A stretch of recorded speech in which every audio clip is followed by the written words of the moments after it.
Hey everyone, I'm Steve. Welcome back to Kettle Haven Ranch. Today we're going to look at hold downs on your CNC machine bed. That is to hold your workpiece down while it's being carved by your CNC router. That's coming up next.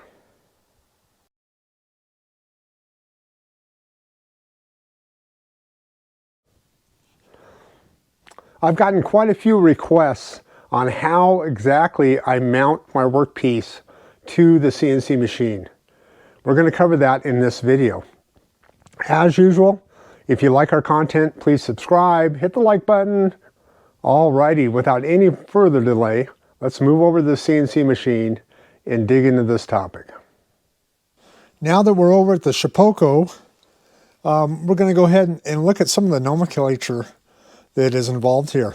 We have the actual deck of the machine, and then we have a spoil board. As you can see here, this is a spoil board, and boy, you can tell I've spoiled it. At one time that was smooth and wonderful. All these different tool paths, where they were a little too deep or calculated wrong and went through the workpiece, or designed by design. Sometimes I want them to go through to make sure I have a good clean cut. Those all show up here, and eventually I'll have to replace this all. Real simple to do. Just cut out the proper size piece, pull those out, the screws out, and put in the new ones, and it's set. But since we've had so many questions about different hold downs, what comes stock is a clamp system like this piece here, which is designed to fit down in your groove, the head of the bolt. Hopefully that's coming on. And you can slide it around. You can wedge it on the side of your workpiece, and you can clamp it down. I have had so many of these fail that I don't trust them anymore. I don't use them.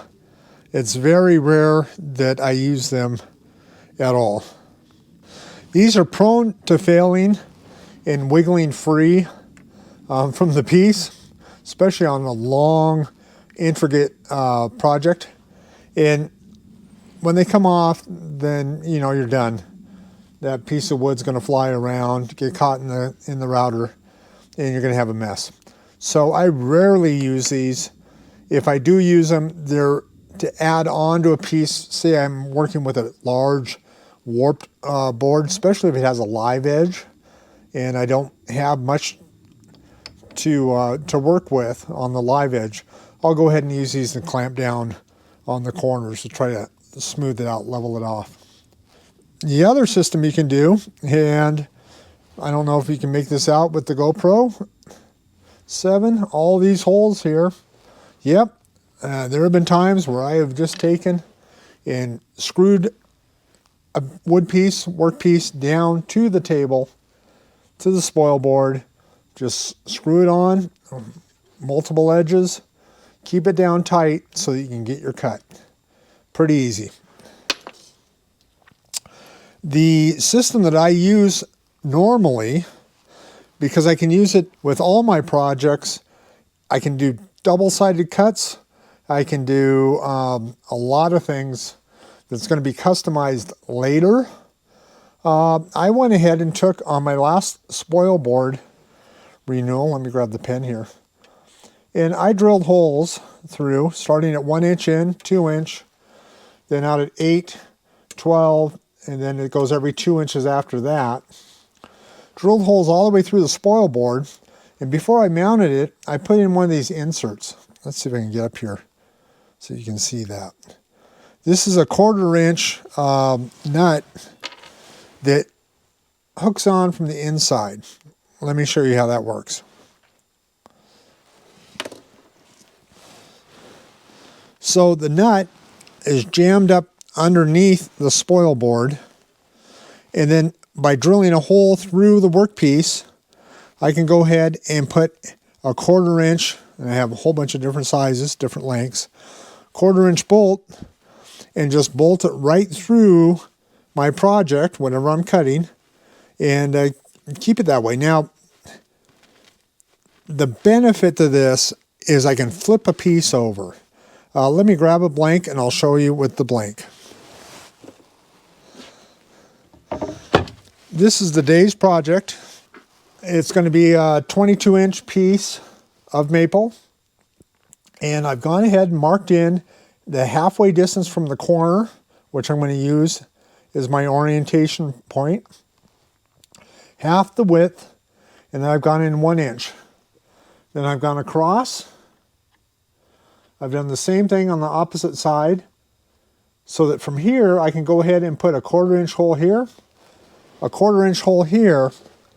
I can jig it up on the back side, so the back side is up, and go ahead and carve in the pocket for hanging it on the wall, a signature set, whatever I'm putting on the back side. Do that carving, and then I can unbolt it, pick it up, flip it over, put it right back into the holes here. The bolt's right through the holes, but now obviously it's going to be upside down. And go ahead, mount it, do my X again, and pretty much everything's going to be so dang close it's going to work out fine when I'm done with the finished product. Okay, I'll drill some holes here and we'll mount it for the first cut.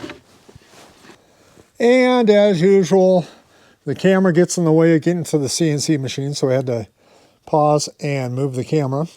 Now that we're back, you can see I have this bolted down right here and right here. That's more than enough to hold the workpiece down. When you do this method, you want to check, and I really can't show it with the GoPro, but you want to check your gap here on the corners and make sure it's pretty much down solid against the workplace, down on the spoil board. That will indicate you don't have a warped piece of wood. As you can see, maybe it comes out in the GoPro, maybe it doesn't right here. I have a slight line. That's from going through the planer to take some of that cupping off of the wood and flatten it out. So sanded that down. I had some other marks on the piece. Those were sanded down also. I like to do that, especially on the back side. Sand it smooth before doing the cuts and starting the whole project, because you're not going to want to sand it afterwards. The front side with the 3D modeling, usually you lose most of it, but I still give that a once over with the sander also. All right, from here I'm ready to go on to the project. If you like our content, please subscribe, hit the like button, ring that notification bell. I hope everyone is staying safe and healthy and not catching COVID. Everyone, I hope you take care and see you in a future video.